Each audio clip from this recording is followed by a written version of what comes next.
Welcome to The Shift Show with Adriana Bucci. Join me every week to learn all about narcissistic abuse recovery, healing from physical and emotional pain after the abuse, and everything else to do with toxic people and how they affect your physical, emotional, and mental health. And no, you are not the crazy one. Thank you so much for tuning in to today's episode. Let's get right to it. Welcome to episode number 31 of The Shift Show. This episode's a little bit different. It's actually with one of my really good friends, Nat. She was actually married to a narcissist for a couple of years, and she got divorced 2 years ago and is now in a happy, healthy relationship with a normal person. So she shares, parts of her story with the narcissist, and, in hindsight, things were very obvious, but when you're in it, it's not so obvious until you're actually out of it. And she actually had no idea that this guy was a narcissist until she was in the process of divorcing him. And, just the main point of this episode and her sharing her story is to let people know that, you're not alone, and there is hope that you will find a normal person after being with a narcissist, and even after being married to and divorcing a narcissist. Hope is not lost. The signs of narcissism, it's pretty textbook in this case, and hindsight is 2020, as they say. And you'll notice that relationships with normal people are very, very different than relationships with narcissistic people. So with her current new relationship with an amazing man, he does not love bomb her. There's no grand gestures. Neither of them have to go out of their way to make each other happy. And it's just very normal and great. And, a lot of people get addicted to the love bombing because, it makes people feel great when you're being love bombed, but that is like the biggest red flag of narcissistic abuse. And, the story is so interesting about her ex-husband. He lied about being in the Canadian Army, which is just one of the weirdest things to lie about. I could see someone lying about that in the States, but in Canada, it's just like, I don't know. It's weird. So yeah, this whole story, super interesting. I will stop rambling right here and we will get right into my interview with my friend Nat. Enjoy. Hey Nat, thanks so much for coming on my podcast. Thanks for having me. Of course. So why don't we start with you, just giving the audience a little idea of who you are, and we'll take it from there. Sounds great. So I'm Nat. I am divorced by a narcissist. So that's really not like my only important title, but just for the purpose of the podcast. Of course. Yes, and we are obviously, we're friends. So I'm friends with you, and we've been friends for I don't know how many, 5 years or something like that. Yeah. 2015. Oh, okay. Yeah, great. 5 years. Cool. And yes, I'm just here to talk about like my story and like what I've gone through with being married to a narcissist. And so I'm excited about that. Yay. Awesome. Well, thanks so much for, coming on my podcast and sharing your story, because I'm sure it's going to help so many people who are currently in the process of divorcing a narcissist or are currently married to one, and they're starting to see the signs. So, yeah. If I can help, I am here to help. Amazing.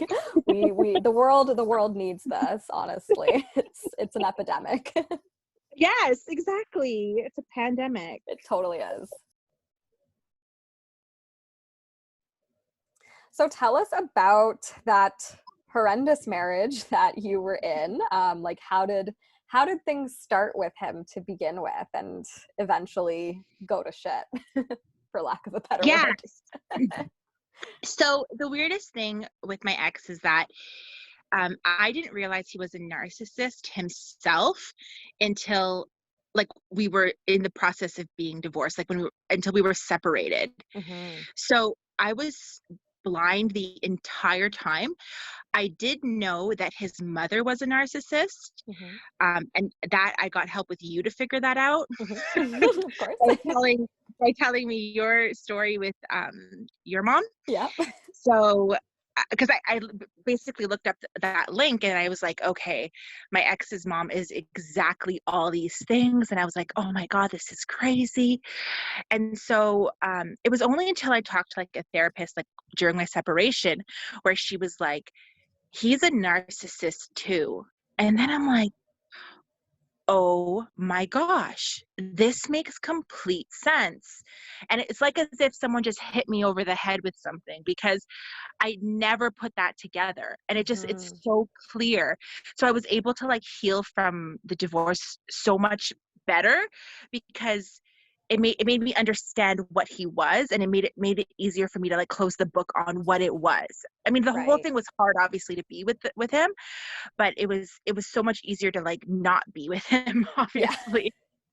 for sure. Like once you realize the truth behind his behavior and why he was the way he was, it's like, it's not, there's no gray area. It's just very black and white. It's like, nope, he's a narcissist. This makes so much sense. End of story. Yeah. There's zero And chance. exactly. And there was no like concern on my part where it was like, oh, like maybe we'll get back together and maybe there's a chance of working it out. Because in my mind, I knew if he ever reached out to me, it was because he either needed money, he needed some sort of like gratification. It was never a genuine reason to reach back out to me. So I was Wow. like, from anything that happens from this point on on his part is going to be all because he needs something. Wow. And this was after the divorce, right? Yeah, this was after Yeah. the divorce. Oh, Thankfully, he hasn't reached out to me since. okay. But I just know for like from now until the end of my days, if he ever reaches out to me, it's going to be because He needs he something. needs something from Yeah. me. Wow. Geez. And so Yeah. how, like, what was like one of the biggest things that like he did during the relationship after you looked at the signs and realized it? Like, what were some of the things that you noticed that, oh my God, this was narcissistic, and holy crap, like what were those moments like for you? Yeah, so a lot of the things he would do is he would have these like great gestures of love that he would do for me. Hmm. So like for example, we went to Disney and then he surprised me in the room with like this bag that I liked that was really expensive. Or he would like if we would go somewhere, he'd like do these grand gestures where he'd have like rose petals and all this kind of stuff. Like, Hmm. and these sort of events happened like maybe 4 or 5 times a year. Oh wow. And it almost felt like he would use them to get to the next big event, so he wouldn't have to do anything in between. Like, so Mm. he wouldn't have to clean or do any of the dishes and all that, or anything. He just kind of used these grand gestures to Hmm. be like, oh well, I do love you. So no matter what he was doing, whether he was cheating on me or whatever, it didn't matter, because he thought that these grand gestures were so big that they were going to make me happy the whole time. Wow, yeah, that's classic love bombing for sure. Yeah, exactly. Wow. And he's actually done the same thing with his new girlfriend, sorry, fiance, Oh boy. where he's doing the love bombing thing again. Oh So wow. it's the pattern is continuing. Totally. Totally. And did he ever like how did things end with you guys? Like what was like the final straw? So okay, so this was it. So we had and saved up like a lot of money to kind of be like to buy a place together. Hmm. So he did what he needed to do during the entire time leading up to purchasing the home. So he was like good with the money and all this kind of stuff. And as soon as we bought the home, then he didn't care anymore. So he would spend a lot of money on his credit cards when he wasn't supposed to, and he would justify it or blame it on me. He would say, "Oh, you always nag on me, so I had to spend money to make myself happy." So all these kinds of things he would do um, after we bought the house. And why I say this is because he did exactly what he needed to do to make me happy in that moment. And as soon as he didn't need to do it anymore, he reverted right back to his bad habits. Wow. Example, overspending. So what happened was he was cheating on me for 3 or 4 months prior to prior to the final conversation that we had about being separated. Hmm. So he used an excuse. He got mad at me over something like because I looked at one of his credit card bills. So he said, you don't you don't trust me, blah, blah, blah, blah, blah, all these kinds of things like that. So he's like, I want to be separated. Like, we need to be separated. So he actually like, he requested that we divorce. Like, it wasn't me. Wow. I didn't realize it And you didn't until see this after. coming. I didn't see it coming at all. Like, I knew there was a little bit of weirdness between us, Mm-hmm. but I didn't know like how to, like, I didn't understand it. Right. So he used me looking at the credit card statement to be like, you don't trust me. This is over if we don't have trust in our relationship. Like, how can this go on? Meanwhile, he was cheating on me. Projecting. Projection. So yeah. Oh my gosh. Wow. So how did you find out that he was cheating on you? So he posted on his Facebook a year later, like one of his family members showed me, that he was saying, "Oh, happy 1 year anniversary," and it was like, so he asked for divorce end of April, and the 1 year anniversary was March. Oh my So it was God. obviously an anniversary prior to the separation date, and so they had to have been dating before, Mm-hmm. because obviously you're not going to have an anniversary the first time you talk to somebody. Right. I mean, that could I happen, but mean, yeah. but still, you guys were still, you guys were We were still married. married. Sorry? I said we were married. Like, we're not. Exactly. Yeah. Exactly. There was no talk of divorce or anything. You were still very much married. You still had absolutely no idea that this was going to happen, and Yeah. that's cheating. Yeah. Pretty much. Yeah. Wow. Wow. So did he try to like screw you over in any way during the divorce? So thankfully it went pretty well. Like, we got the divorce, we got the separation agreement. We did it online ourselves. And Okay. he kind of was like, wanted to rush into just being with the other girl, Wow. which was like obviously sad, but it was good on my part because he wasn't too worried about, making sure that I got screwed over. But a couple things did happen. So I left the house that we had bought together, and I moved in with my parents, and he stayed at the house because he had nowhere to stay. Mm-hmm. And he was staying there with his girlfriend. Oh God. And, right. So he was staying there with his girlfriend the entire time. So I didn't have any time to pack or anything like that. I had to ask special permissions to go to the house to pack my stuff. Oh my gosh. So that happened. And then yeah, and then he took half of the house, which he didn't. I put in the down payment and everything like that. So Right. he got half when he didn't put in half, and I just said, you know what, that's okay, because I don't want him to go for spousal support, Right. because he had faked. Actually, I don't want to say faked, but apparently he had a workplace injury, and he was he was not working at that time. Oh, So I was like, oh gosh, if he can milk this for spousal support, he will. So totally. I just was like, you know what, we'll just do 50-50 and we'll go our own way. So Wow. Well, at least that like eliminated a lot of stress because that could have turned into a whole court battle and been a whole shit show that you don't need. yeah, he hasn't refined his narcissism. So probably the next divorce he's gonna have, he'll find some ways to really screw the other person over. Probably, yeah. Wow. Yeah, he's not at the peak level yet. Or maybe he is and we just don't know it. Oh yeah, well, I mean, yeah, exactly. Who Yeah. knows? So looking back now, knowing what you know, were there any signs from like the beginning of the relationship where you look back on it and you're like, oh, that would have been a sign of him being a narcissist?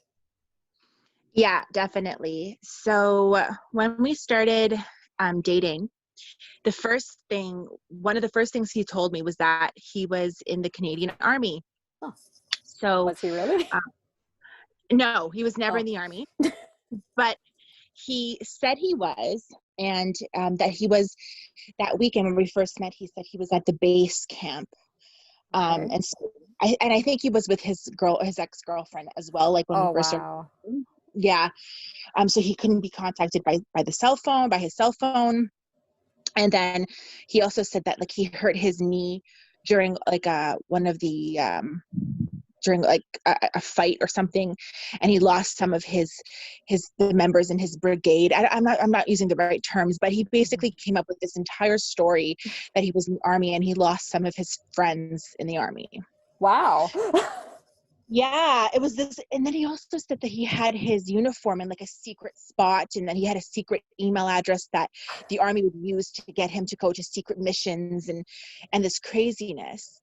And I was just Wow. like, oh, wow, that's really insane. And then he even cried at one point, saying Oh that my he God. lost one of his friends in the army and came up with this whole story. And Wow. I was like, well, I mean, I have never dealt with a narcissistic person before in my life. So I was like, well, he's crying. Like, he must be telling the truth. Like, Hmm. he's really into this right now. Like, why would you make this up? Like, who would Right. make it up? Who does that? Who does that? So basically, after like a year, because I always knew like it didn't seem right. Hmm. So after a year, I kept saying, like, just tell me the truth. Just tell me the truth. And he finally revealed to me that it wasn't the truth. He was lying about it. But the whole reason he told me about that is because at the beginning of the relationship, I said that I thought that people in uniforms were like, they're sexy. Guys Hmm. in uniforms are sexy. So he wanted to seem like he was sexy too in a uniform, like in an army uniform. So he just So pretended he was in the army. he pretended he was in the army. He created this entire hero story What? to basically like make him into the man I always wanted, I always like desired, and all this kind of stuff. So he started at the very beginning with the manipulation, Hmm. um, and to the point where he just lied constantly about it, so that he could like, so that he could be the man that I wanted. Wow. And a year of dating later, and that's when you found out. Yeah, a year of dating later, Oh that's my when gosh. yep, yep. Wow. And Wow. so that should have been my first. Obviously, I should have ran for the hills, but it was a year in. He was like, he kind of became the chameleon of the guy I wanted him to be. Like, Hmm. he was exactly the type of guy that I wanted. So it was sort of like hard for me to leave at that time. Right. By that time, so yeah, it just all goes to show that he put on the act the entire time just to manipulate me. Wow. That is wild. Like for him to actually cry and pretend that he had friends who died Yes, it in was. the And army. then he had a knee injury, which he never really did, but he kind of walked a little bit with like he had a hard time walking, but it was just because I don't know, like he might have twisted it or something, but he said Hmm. that he got stuck in like a truck in the army. Okay. Wow. Exactly, exactly. That's such an elaborate thing to lie about. No, of all things. Like But honestly, of all the things to like try and impress you, like all what? because I made a side comment about liking a guy in a uniform. Like, and I That's don't even remember saying that. oh my gosh. So basically the beginning part of your relationship was just like built on lies. Oh, complete and utter lies. Complete Oh and my utter lies. gosh. Wow, that's so wild. And then I how know. about like yeah, how about like the rest of the relationship? Like how was wedding planning with him? Yeah, so the wedding planning was interesting because like I enjoyed planning it. Like it was one of the things I really liked doing. Hmm. And he didn't help very much or at all. Hmm. But what he would do all the time is every time he'd be out like at his parents' place and stuff like that, he never liked to stay very long. Hmm. So he would always use me as an excuse to get out of staying there for too long. And I only learned this after the divorce and everything, because I didn't know what was being said behind closed doors. Right. And I always got a really bad vibe from his family. Hmm. So, and I never understood why, but now it made sense to me, because what he would say is that he had to leave because he had to help me with the wedding, or leave because my dog needed to be walked. So it created this environment where like they didn't like me because they thought that I was so demanding of him. Wow. But the truth is, I never asked him to do any of those things. He just used me as an excuse to get out of things. Hmm. Totally. That's wow. So he's like turning his family against you, Yes. basically, to get out of stuff that, instead of him setting boundaries and just saying like he wanted to go home early or whatever, he's making you look like the bad guy. Yes, exactly. Yeah, that's wow. How did you find that out after the fact? Somebody in his family told me. Wow. Oh man. Yeah. So someone in his family like knows that who he Yes. is, like what kind of person he is. So Definitely. yeah. Yeah. So yeah, after the divorce, it all came out, and it made complete sense because I never could understand why they had this such disdain for me. Mm-hmm. And he created this entire narrative about how I was a demanding person. And the crazy thing is that I planned everything. I did everything. I Mm-hmm. cleaned everything. And he didn't do anything. But because he's the narcissist, it's always, he's the victim, or he's the hero, and he's always going to the house to walk the dog, and Mm-hmm. he's working so hard for the wedding, and so at the wedding day he can stand proud even though he didn't do anything. Wow. Wow, that's wow. Yeah. Wild, wild. Yeah. And then, oh my gosh, like when you found out that he was cheating on you, like Mhm. did he know that you knew? Like towards the end of the relationship? Like did he have No, any idea? he still denies it. If I was to ask him right now, which I would never talk to him, but let's say I did, he Mm-hmm. would deny it to this day. He still wants a part of me to believe that he's a good guy, Mm-hmm. so that when he needs to collect money in 20 years, um, he will come to me and realize that, like, that I'll realize, oh yeah, like, let me give him some money because, this and that. Mm-hmm. So he still wants to prove that he's a good guy.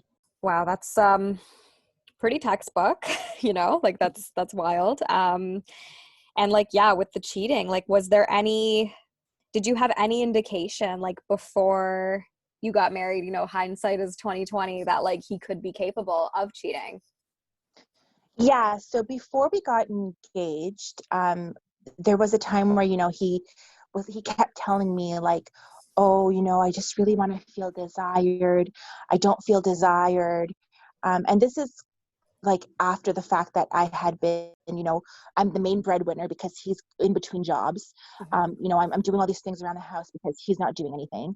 So basically he was trying to say that he wanted to be like intimate all the time. And I was Mm-hmm. just sort of like, well, I'm busy leading a normal life, and you're not doing anything that's really like making me want to jump your bones. Mm-hmm. So it's hard for me to just, whatever. But the point is that he kept kind of hinting, oh, I really need to feel desired. I really need to feel desired. And I was like, okay. So, I tried to, like, communicate a lot more and things like that. But it turns out that he had cheated on me before we got married. Oh. And he blamed it on me, saying that, I did tell you that I needed to be desired and you weren't listening. Oh my So gosh.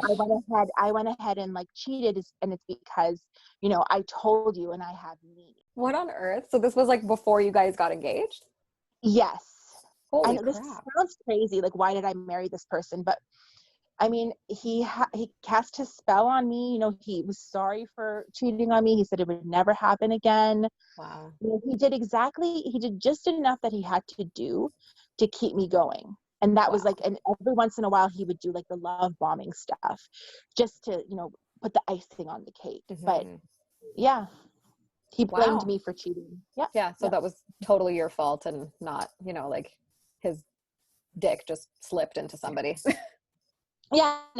No, that was my fault. Yeah. Wow. Wow. That's yeah, like I get it. Like it's, when you're under that spell, when you're so bamboozled by them and they make such a good case as to like why they cheated on you and all that. Yeah. And, it makes sense why you would still go through with the wedding and all that because you're just in such a state of confusion. So, Yes. yeah. Yes. And he sort of created that whole thing, like his family is against him. And, you know, it was like sort of like him and I against the world in a way. Oh God. And, you know, that kind of thing. So it was like an environment in which I kind of wanted to protect him in a way, even though he did anything but protect me. He Right. didn't have my back at any point. Right. Like not at all. Not at all. Not even like behind closed doors, like with his parents. He was throwing me under the bus anytime he could. So come the wedding day, I mean, it wasn't like a great environment. It wasn't like I tried to have the most fun I could have, but Mm-hmm. it was very tense because he had created this environment with his family so that he can seem like he's a victim and that they can have pity on him and be like, oh, you work so hard Mm-hmm. and this and that. And his Yeah. wife is just this horrible witch who, you Yeah, know, does all these exactly. terrible things. Oh my gosh. Wow. Exactly. Yeah. Wow. Well, Hmm. I'm so glad you're out of that marriage now. Yeah. Yes, it's been wonderful. It's the best thing that ever happened to me. Amazing. Amazing. How long ago did this all happen? Um, so we got separated. It was April 2018. Mm-hmm. Yeah. So So about 2 years, 2.5 years, yeah. ago. Yeah, 2.5 years ago. Awesome. Awesome. So I'm sure you've done some healing, you've done some moving Yeah. on, and you're in a happy relationship now with a normal person. So that's Yes. amazing. Yes. So I took like a year. I wanted to give myself an entire year before I started dating or anything like Mm-hmm. that, just so I Smart. can like focus on myself and kind of come to terms with like everything that happened and like Yeah. reflect and that kind of thing. Amazing. Yeah, so then I started dating my boyfriend now, and it's just so different. Like there's no like I had a general anxiety throughout my entire relationship with my ex, and that anxiety kind of just like left once I wasn't with him anymore. Of course I have it here and there, but it's not like always following me. And Mm. especially in this relationship too, it's I fully trust him. He fully trusts me. There's no like he's not saying one word and meaning something else, and there's not, you know, I don't have to watch out for anything he's saying. Like I need you, I need to feel desired. Like I don't need to look for these things. So just Amazing. tell me straight up. Mm-hmm. So it's a completely peaceful relationship. I mean, of course, there's ups and downs, but Right. it's so much more peaceful than Awesome. anything else. Yeah. Amazing. And like how is a relationship with, you know, your current boyfriend, how was it different than the dynamics with your ex-husband? Like there's no love bombing, obviously. Like how was it adjusting to that? Yeah, so like yeah, the love bombing isn't happening. But that's perfectly Yeah. fine. It doesn't need It's to. just yeah, no. It's actually kind of cool because I remember with my ex, like over Christmas, I used to say like, listen, let's not spend a lot of money. Let's just do something fun, like build a gingerbread house or something like that. Like let's Mhm. not do these crazy things. But of course he couldn't help himself. He had to spend the money. And this past Christmas, like it was just so simple. Like Mhm. um he got me like a bunch of like candy that I liked, and we just did some fun Christmas stuff. So it's just like it's so much easier. It's not we're not in a race all the time Mhm. to get to do things or to see the latest movie. It's just calm and peaceful and comfortable. So and there's not this constant excitement about, you know, who's going to throw the best Valentine's Day gift. Like I don't have to Mhm. run out and get 30 balloons inflated for Valentine's Day. Amazing. It's just nicer. Yeah, Yeah. that's a lot less stressful that you don't have to go out of your way. Yeah, and it's more genuine. Yeah. You know, so it's just better. Yeah. And that pit of anxiety that you felt with your ex, you don't have that anymore. And do you think that anxiety that you were feeling while you were with your ex, do you think that was your intuition trying to tell you something? Yeah. Yes. It was Yeah. definitely like my subconscious. Like I knew that he was lying. I knew that he was doing all this stuff, but I put it in the back of my mind. Mhm. And I was like, okay, well, you know what? This is what I'm with him now. Like, let's just move forward. And that was always eating at me. Mhm. Um, so I didn't want my brain to make sense of it. So it just kind of like equals anxiety. Right. And it just pushed it so far away that it had no other way to come out other than it being anxiety. Yeah, totally. That makes complete sense. And it's like, when we doubt our intuition, it totally manifests as anxiety, and we can't really put our finger on it in the moment, because when you're in it, you're just kind of like in this cyclone of shit. So it's hard to like actually see what's going on, but your subconscious knows exactly what's happening. Yeah, Yeah. exactly. Yeah. Wow. Well, thank you so much for sharing your story and like giving hope that like love can be found after a horrendous narcissistic marriage. Oh, Um, yes. do you have any final words of advice for anybody who is listening to this, who, they might be in a marriage right now where they're thinking of leaving because, they're starting to see these signs here and there of narcissism, or they're in the middle of a divorce with a narcissist? What would you say to them? Yeah, so I would say it's very scary to take that leap. Like, I know that sounds so cliche, but like to the point where I didn't even want to get divorced. Like, he had to Mhm. ask me. But once you get out of that cycle with being with a narcissist, it's so liberating. It's so scary, but once you get past it, it's so liberating, and Mhm. everything will become clear. So I would, if you feel that you're there and you're with somebody like that and it's draining you and you have anxiety and all this kind of stuff, you might want to really reflect on if it's worth spending your entire life with that kind of person. I know that sounds Mhm. kind of bleak, but from my experience and from what I know, narcissists won't change. Mhm. Um, I don't know, like in your personal opinion, I don't know if you God, think that no, they will. they don't change. No, Okay, so we're on the team of they won't change. they don't So yeah, change. they don't change. So I would say, yeah, like if you're there, then, and if you're at that point where you're realizing that's what the case is, and you've tried, because you will keep trying and nothing will change because they won't change. Mhm. So just be strong, and it will all be better. It'll only go up from there. Amazing. Amazing. And it's so true. It's so true. It does go up from there. It's Yeah, just getting out is the scariest part. And we have so much resistance to that because of so many reasons. And that false hope that maybe they'll change. But, like, I hate to be blunt, but throw that hope in the garbage and just get out. exactly.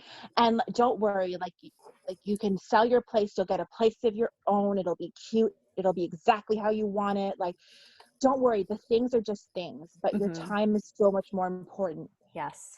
Your Your peace of time and your mind, sanity. Yeah. your sanity, like it's so important. Yes. You can't put like a dollar value on your peace of mind, your sanity, yourself. Exactly. Yeah. Exactly. Awesome. Well, thank you again so much. I'm sure No so many problem. people are going to love this episode because, it's not my usual Wild. episode.